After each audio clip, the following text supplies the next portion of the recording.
EV Comply, simplifying your charge point installations. Hello you, another week, another podcast. It's Friday the 13th of May and here's your latest EV roundup brought to you directly from EV Comply. Now we're all aware that homeowners without a driveway or garage can expect EV charging costs to be around £1,000 a year. Higher, of course, energy rates going up hasn't helped.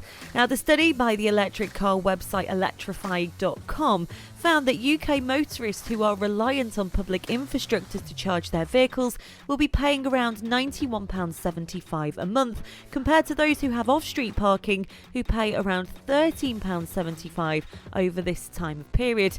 This means that the average UK EV driver would pay around £78 a month more than those who have access to a charger at home. That's a total of £936 extra a year and highlights some of the cost challenges facing those who rely on charging at public charge points. But not all is lost. Isabel James, who is head of residential at Connected Curb, has said that under the new legislation, all new homes and buildings in England will be required to install EV charging points. This includes new build supermarkets, workplaces, and buildings undergoing major renovations. The scale of this cannot be overstated. The government expects the move will see up to 145,000 charging points installed across the country each year. However, when it comes to EV charging, quality is just as important as quality. Installing behind-the-scenes infrastructure, such as putting the right electricity provisions in place in private car parks from the start, is a perfect example of this. Once the power is in place, it's simply a case of installing more plugs above ground when demands grow. The EV logic can be applied to the quality of the charger itself in order to get the best value out of EV charging, but it's great to know that we're forward thinking now with EV charging infrastructure. Now this is interesting. A new report by the Green Finance Institute has sent a warning to British policymakers that the country needs to secure billions to remain competitive in the rapidly growing electric vehicle battery sector.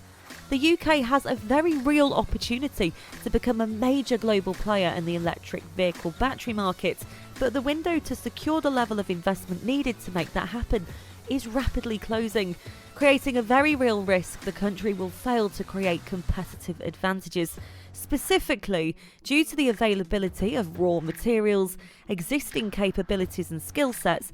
Britain is well placed to become a powerhouse in battery cells, power electronics, including magnets and electrical machine assembly, and electric machines like semiconductors and sensors.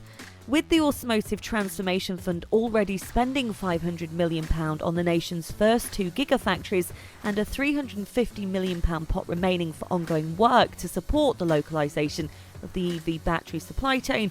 Putting this into context, the new British Volt Gigafactory requires around $3.8 billion in capacity to open. Now this of course highlights how much more investment is needed overall. So really, the window of opportunity to secure investment in the UK is closing fast.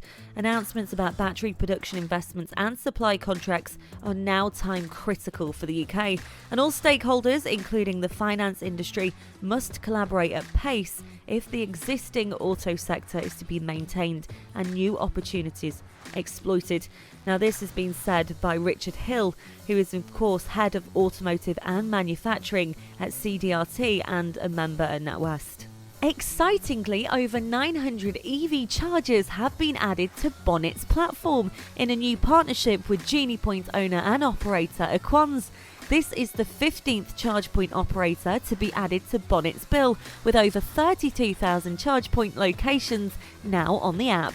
The new partnership follows Bonnet securing a £4 million investment in March to support the expansion of its coverage to the majority of the UK and European chargers by the end of 2022. Keeping with the good news, sales of electric vehicles across the UK continued to rise last month. The latest report by the Society of Motor Manufacturing Traders suggests that battery electric vehicle registrations increased year on year by more than 40% in April. The data shows that more than 12,800 new BEVs joined UK streets last month, The SMMT anticipates that plug-in cars will account for more than a quarter of the market this year, and that is fantastic news.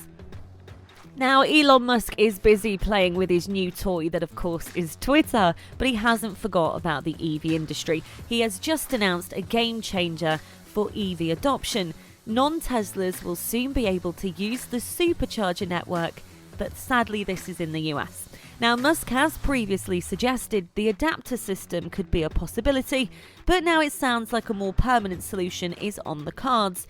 And that makes a lot of sense. I mean, to go down the adapter route, Tesla would have to, of course, develop a Tesla to CCS adapter and then try and persuade enough people to buy it to make it worthwhile. And it's Tesla. It would probably have a hefty price tag. Now, he hasn't exactly revealed what he's planning, but he has said absolutely by the end of this year, non-Teslas will be able to use the Supercharger network in the US. And that's a very exciting prospect. So EVs seem to be forging the way, but sadly businesses are a little behind the door.